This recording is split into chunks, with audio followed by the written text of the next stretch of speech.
Wilbert? Hindi makapaniwalang sabi ko. Nasa ganong posisyon pa rin kami kung saan sapo-sapo niya ako. Anong ginagawa mo dito? Malamang yun talagang itatanong ko sa kanya, but then nagulat ako dahil ibinalik niya lang sa akin ang aking tanong. Ikaw nga tatanungin ko, anong ginagawa mo rito, Bianca? Kasama mo ba si Connor? Nakatitig siya sa mga mata ko na para bang isang kasalanan na nakita kami dito. Agad akong umayos ng tayo't inayos ang sarili. I just want to clear something dahil kahit na nakainom at lasing na ako, ay alam ko pang nangyayari. Hindi ko siya kasama. I'm with Cindy. Bakit mo naman siya hinahanap sa akin samantalang? I'm confused right now. Hindi mo kasama si Connor tapos nagiinom ka? Alam niya bang nandito ka? Sa tingin mo matutuwa siya kapag nalaman niyang lasing na lasing ka? Paano kung mabastos ka dito? Napabuga ng hangin si Wilbert at halata sa kanyang pagkairita. Nag-away ba kayo? Hinawakan niya ako sa isa kong braso at hinila. Iuwi na kita. Matigas na sabi na may pagkadismayado. Sandali, hindi, ayoko pa. Nagpumiglas ako. Mali ang iniisip niya sa akin, hindi ako naglasing dahil gusto ko lang. It's Connor. Hanggang sa makarating kami sa labas ng bar ay patuloy pa rin ako nagpupumiglas. Wilbert and I are good but not tonight. Naiinis ako sa kanya. The way he talk, the way he look at me, para bang hinusgahan niya ako kaagad. Piko niya akong binitawan. Bianca, hindi ganyan ang pagkakakilala ko sa'yo. Kaya umayos ka. Lasing ka na ihahatid kita sa asawa mo. Wilbert, pakinggan mo muna kasi ako. Hindi ako lasing. Hindi kami mag-aaway ni Connor at higit sa lahat pinayagan ako uminom ni Connor dahil nga paalam niya sa akin ay umiinom daw kayo. Now, sabihin mo sa akin kung bakit ka nandito. Nasaan ang asawa ko? Akala ko ba magkasama kayo?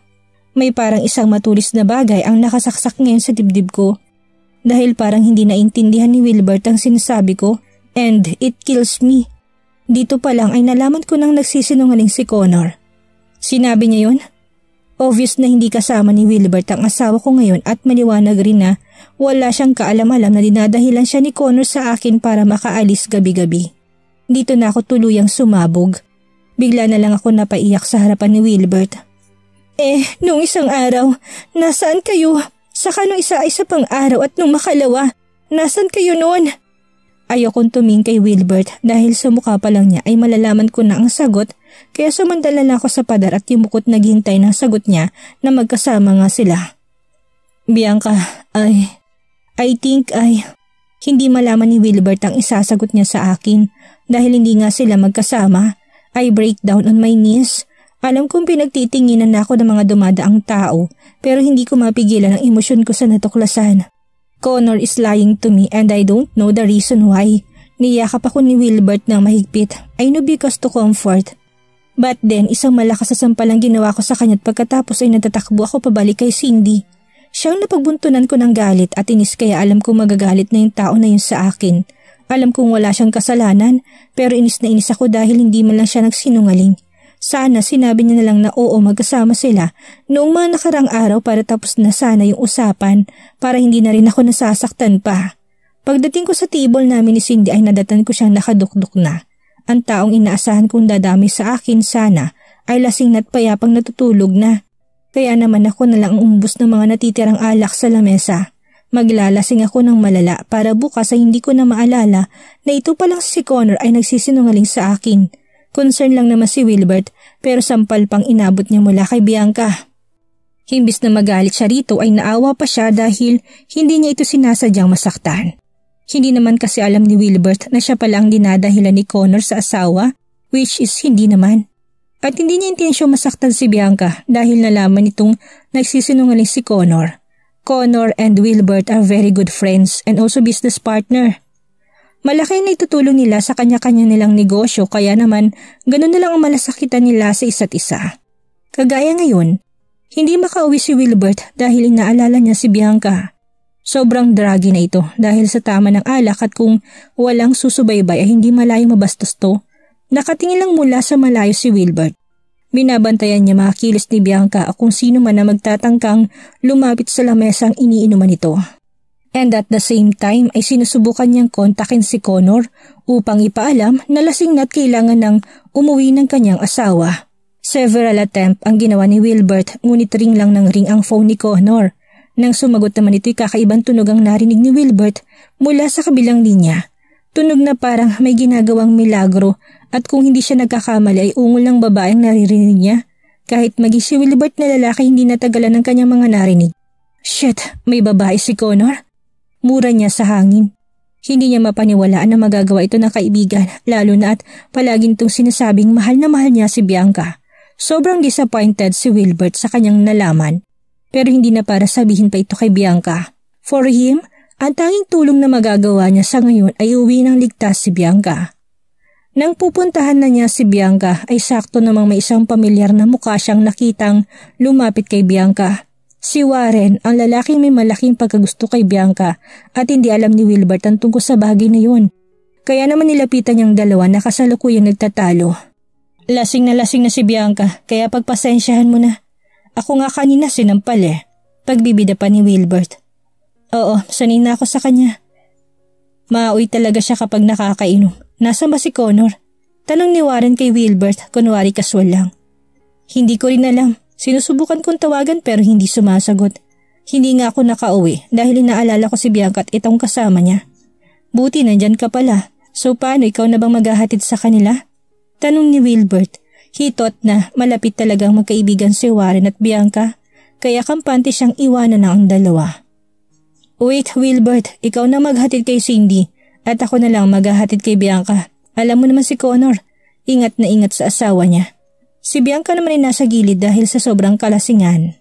Pikit ng isa nitong mata at hahapay-hapay na. Dahil lasing na maglakad si Bianca ay inalalayan nito ni Warren sa paglalakad.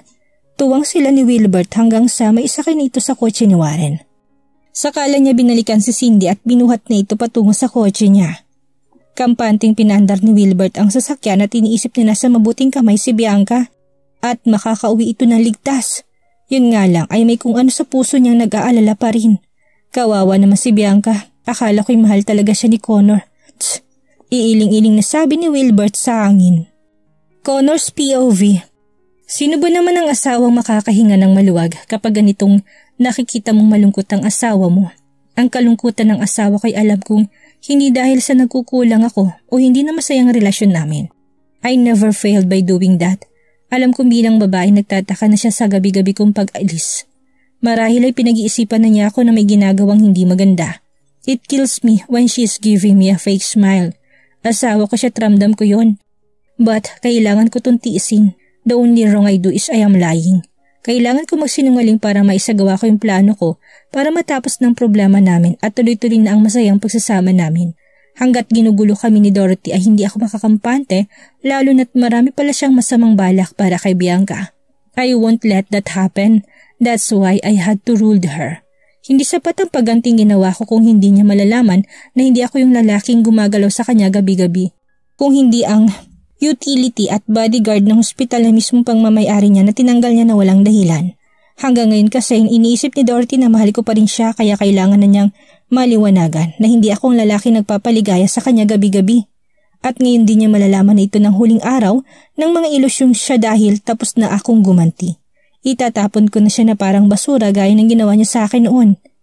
Kailangan kong isagawa ng maayos ang plano ko para ito na rin ang huling araw na magsisinungaling ako sa kanya. Kasama ni Cindy si Bianca ngayon at mahigpit ko siyang sinabihan na samahan niya si Bianca hanggang malibang at hindi niya namalaya ng oras. Ako naman ay muli na namang nakipagkita kay Dorothy upang tapusin ang lahat ng kalokohan namin.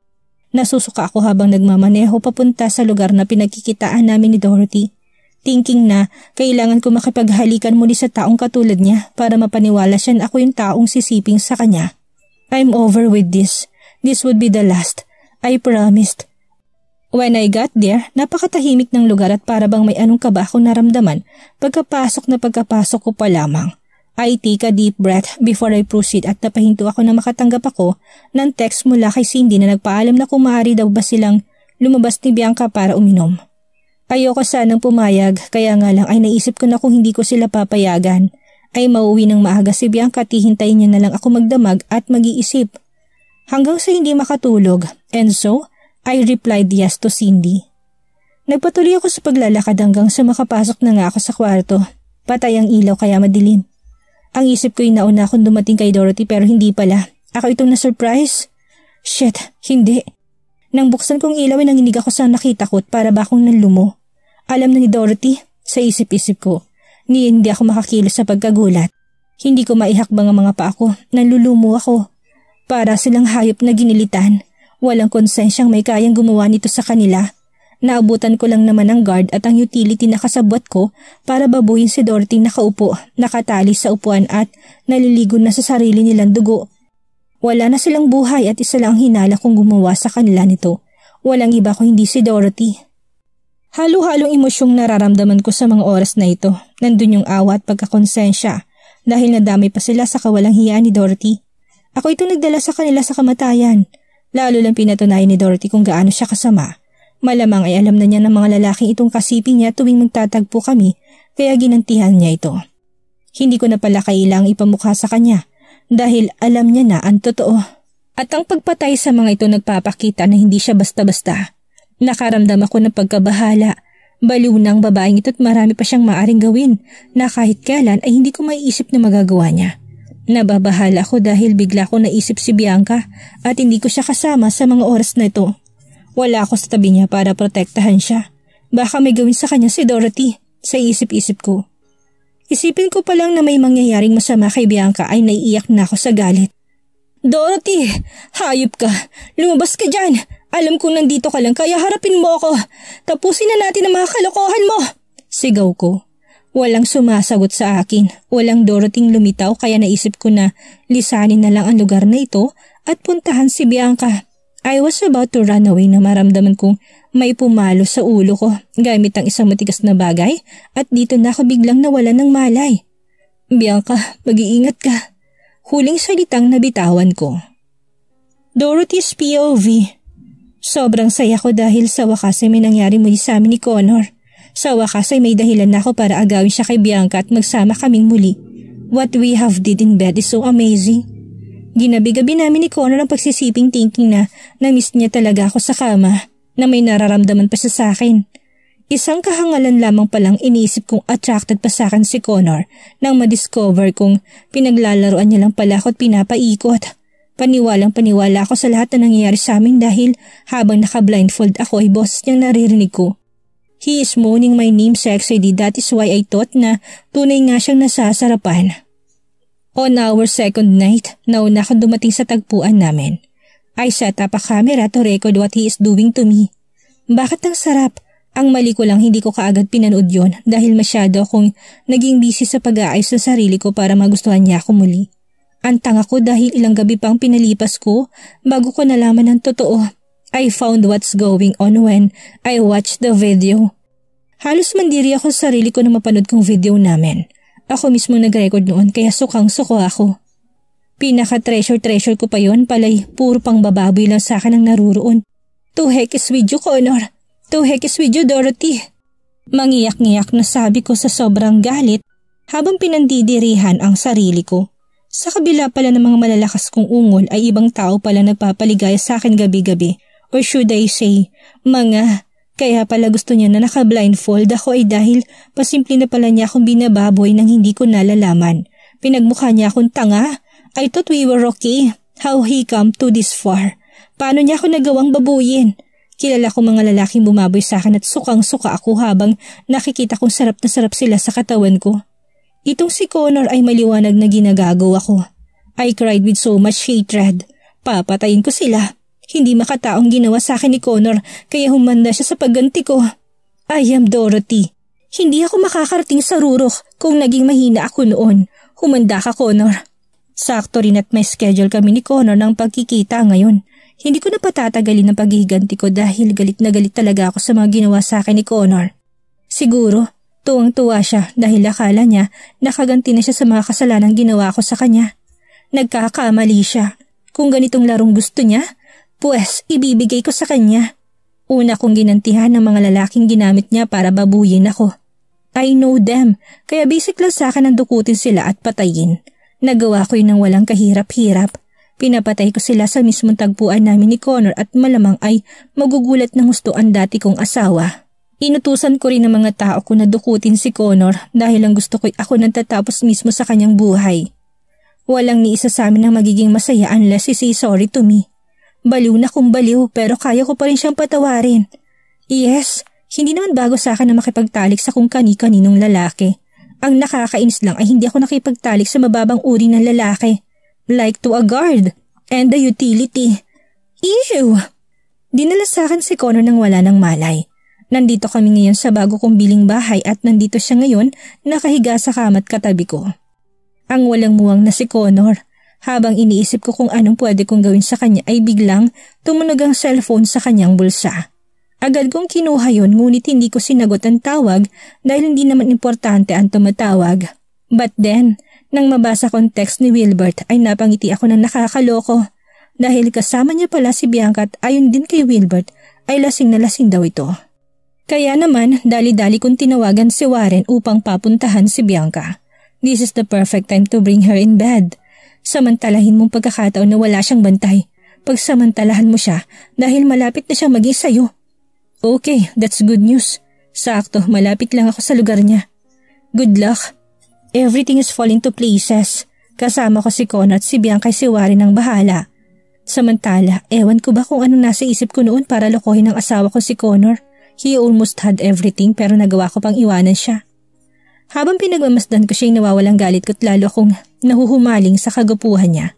If only I could turn back the time, hindi ko nasasayangin ang pagmamahal niya sa akin. Connors love me so much at sarili kong dapat sisihin sa lahat na nangyari. Kung bakit nahumaling siya sa iba't na walang pagmamahal sa akin. Ngayon ay sising-sisi ako. Alam kong nagawalan ni Connor ang mga ito sa akin dahil na rin sa galit at naniniwala ko na ako pa rin ang ngingiti sa huli. At dahil naririndi na ako sa kakatunog ng cellphone niya, ay naisip kong sagutin na to. I know he's with Bianca, kaya pili akong sinagot ang tawag. Connor, ang sarap mo talaga. Yeah, halinghin ko sa tumatawag. Tell me who's better, me or Bianca? Shit, hindi naman pala tanga to si Wilbert para hindi magets ang ibig kong iparating. Dali-dali niya akong pinatayan ng tawag. For sure, iniisip niya ngayon na naglolo ko si Connor sa asawa ko nun niya ngayon nabayaran. Sana lang talaga sabihin niya kay Bianca kung ano itong narinig niya. Samantala, sinulit kong mga huling oras na ito nakasama ko si Connor sa kama. Wala akong ibang ginawa kung hindi ang halikan siya at yakapin. Sobrang namiss kong taong ito at hindi ko alam ang hahantong kami sa ganito. Sinubukan ko namang gawin ang lahat para bumalik kami sa dati, kaso hindi na talaga pwede. Hindi ko na malay na nakatulog na pala ako sa mga bisig ni Connor. Nagising na lang ako nang maramdaman kong inalis niya ako sa kanyang braso at bumangon sa kama. Dorothy, ano na naman bang kahibangan to? Talagang nababaliw ka na! Pasigaw na sabi sa akin ni Connor. Ang mga mata niya'y para bang nagsasabi na may masama na naman akong ginawa. Sa totoo lang, gusto ko rin siyang sigawan at tanungin kung paano niya nagawang ipababoy ako sa ibang tao. I did nothing wrong but to obsessively love him. Gusto ko siyang sumbatan at sisihin kung bakit ako humantong sa ganito, pero ibang nasabi ko. Connor, I don't know what you're talking about. Anong kahibangan ang sinasabi mo? Connor, muntik na ako mapagsamantalahan kahapon. Pinagtulungan akong babuyin ng guard at ng utility sa ospital ko. Hindi ko alam kung bakit ginawa nila yun sa akin. Sinundan nila ako sa tagpuan natin at sinaktan. Binaboy nila ako, Connor, and you're too late to save me. Binaboy nila ako, Connor, habang wala ka pa. Salitan nilang pinagkasasaan ng katawan ko. Wala akong nagawa, Connor, dahil mahina ako't dalawa sila. Iyak lang ako ng iyak habang binababoy nila ang katawan ko. Connor, mabuti na lang may dala akong self-defense cutter. Nagawa kong ipagtanggol ang sarili ko, kaya nga lang hinapatay ko sila. Tulungan mo ko, Connor. Natatakot ako.